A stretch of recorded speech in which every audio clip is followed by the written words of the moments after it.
as it continues to fall. That's right. It continues to fall. It's only begun in the last hour here, and we're going to be expecting this to last throughout the rest of today.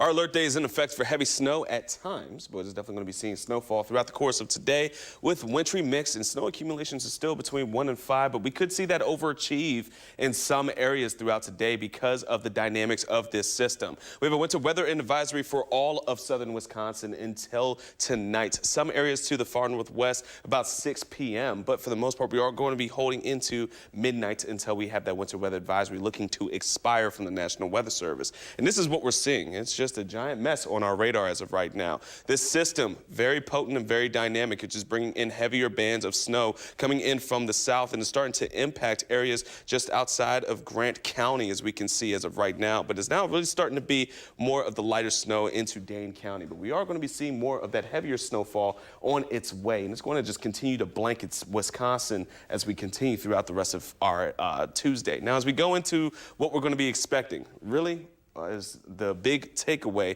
is going to be our impacts going into our evening commutes. As we can see, heavier bands of snow will start to develop, even though temperatures will try ever so slightly to reach above the freezing point. And when they do, like here in Madison, we can see just about into the southwestern portion of Dane County, that's where that wintry mix will start to factor in. And we mentioned it on our live earlier today that once that wintry mix factors in with the heavier snow, we're looking at quite treacherous road conditions throughout the evening commutes, especially going into tonight. Now, we are going to be looking at the system to start to die off as we head into the later part of this night, but however, the evening-wise is going to be sticking around. Now, here's an update onto our new snow totals of what we're looking at. We're looking at about 3 to 5, maybe even more snow into the areas into the northwest. And for Dane County, a bit to the west or even a bit north, we're looking at about 2 to 5 inches of snow.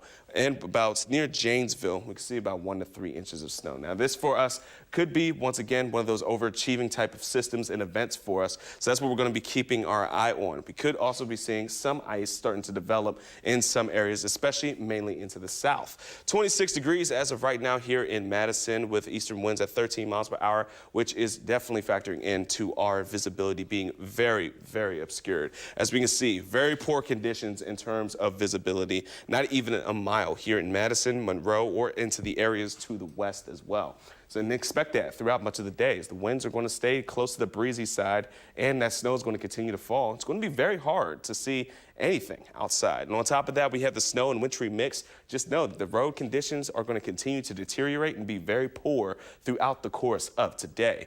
Now, if you're going to be planning out the rest of this evening, just know it's going to be snowy. It's going to be very cloudy, and it's going to be cold as well. And just keep an eye out for when that snow starts to transition slightly into that ice heading into the later part of today. But after today, we have a shot of seeing one more round of some light snow heading into Wednesday. Then we're going to be drying out into Thursday and Friday, welcoming in the new year with colder temperatures and one more day of some snow for at least the forecast as of right now. But other than that, we are going to be seeing some brutal temperatures rolling in on Sunday, 12 degrees with breezy winds that will drop us into well below 0 mark. But we got to get out of here today before we can start to welcome in the new year with some colder temperatures that look to stay for the next few days. Quite a mess out there. You know, it is quite a